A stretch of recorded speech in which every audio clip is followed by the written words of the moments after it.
আসসালামু আলাইকুম। আশা করছি যে যেখানে আছেন ভালো আছেন, সুস্থ আছেন। আমরাও আল্লাহর অশেষ রহমতে ভালো আছি, সুস্থ আছি। তো এই তো আজকে একটি নতুন রেসিপি আপনাদের সাথে শেয়ার করব। সেটা হচ্ছে আলুর চোচা দিয়ে ছোট মাছ আর ধনেপাতা দিয়ে একটি ভর্তা বানাবো, যেটা আমার কাছে অনেক বেশি ভালো লাগে। তো এই তো দেখুন, কড়াইতে পেঁয়াজ কুচি নিয়েছি হাফ কাপের চাইতে একটু বেশি হবে। রসুন কুচি নিয়েছি হাফ কাপ, আর কাঁচামরিচ দিয়েছি।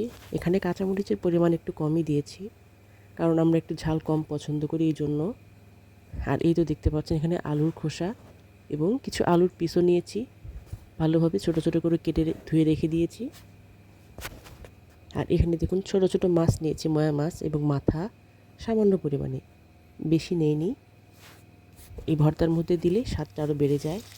তো এখন দেখতে পাচ্ছেন লাউয়ের খোসাগুলো দিয়ে দিলাম। হালকা করে পেঁয়াজ রসুনগুলো ভেজে নিয়ে খোসাগুলো দিয়ে দিয়েছি।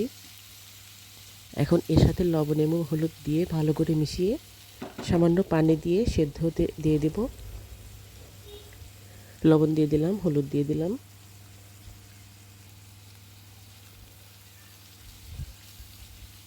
ভালোভাবে মিশিয়ে নিচ্ছি।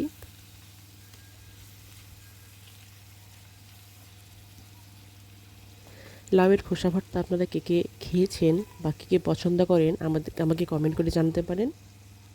এই তো আমার মিশিয়ে নেওয়া হয়ে গিয়েছে। এবার একটু সামান্য পানি দিয়ে ঢেকে রাখবো সেদ্ধ হওয়ার জন্য।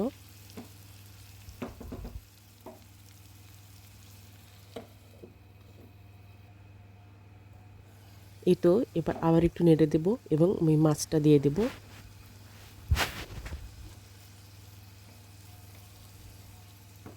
এই যে দেখুন এখানে সামান্য পরিমাণ মাছ আছে, দিয়ে দিলাম। এবার মাছটা একটু ভালোভাবে মিশিয়ে নিচ্ছি।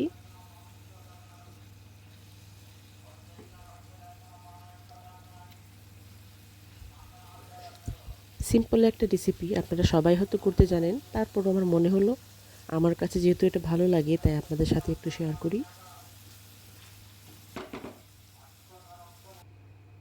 এই তো পাশে এখানে আমি ভাত রান্নার জন্য চাল ধুয়ে রেখে দিয়েছি। তো আমি বসা ভাত রান্না করতে পারি না, আমি সবসময় মার গেলে ভাত রান্না করি, যার কারণে এখানে দেখতে পাচ্ছেন অনেক বেশি পানি। আর এই তো দেখতে পাচ্ছেন দুপুরের জন্য ছোটো মাছও রান্না করে নিয়েছি। এটা আলু দিয়ে ময়া মাছের চচ্চড়ি। প্রতিদিন আমার ছোটো মাছের তরকারি লাগবেই, কারণ আমি ছোটো মাছ অনেক বেশি পছন্দ করি।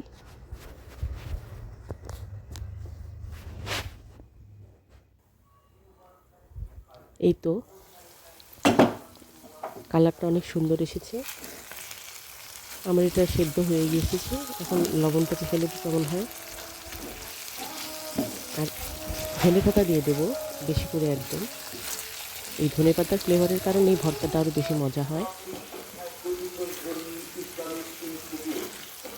এই তো হয়ে এসেছে প্রায়।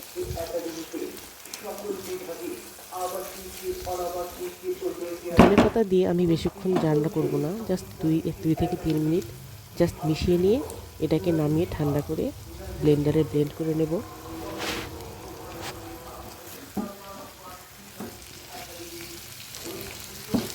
ধনেপাতা দেওয়ার পরে যদি আপনি বেশি রান্না করেন তাহলে ধনেপাতার যে কাঁচা ফ্লেভারটা, গন্ধটা আছে সেটা চলে যায়। তাই আমি 2-1 মিনিট রান্না করে এটা নামিয়ে ফেলবো। ভর্তা আসলে শিলপাটাতেই বেশি মজা হয়, কিন্তু আমরা তো এখন অলস হয়ে গেছি, তাই না? এখন ব্লেন্ডার হাতের কাছে থাকলে আর শিলপাটায় কে যায় বলেন? আমি এখন তো শিলপাটায় কোনো কিছু করি না, এখন সব কিছুই ব্লেন্ডারেই করি। অলস হয়ে গেলে আর কি যা হয়। এই তো আমি এগুলো নামিয়ে ফেললাম। এখন এটা ঠান্ডা করে নেব। ঠান্ডা করে আপনারা চাইলে এটা শিলপাটায় বেটে নিতে পারেন। আমি এটা ব্লেন্ডারে ব্লেন্ড করে নেব।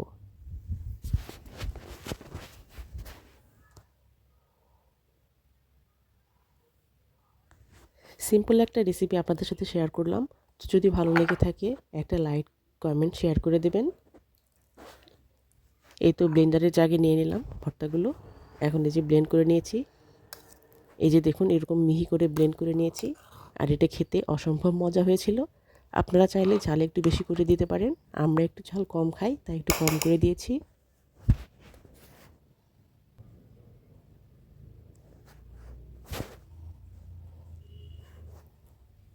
ভর্তা হলে আমার আর অন্য কিছু লাগে না।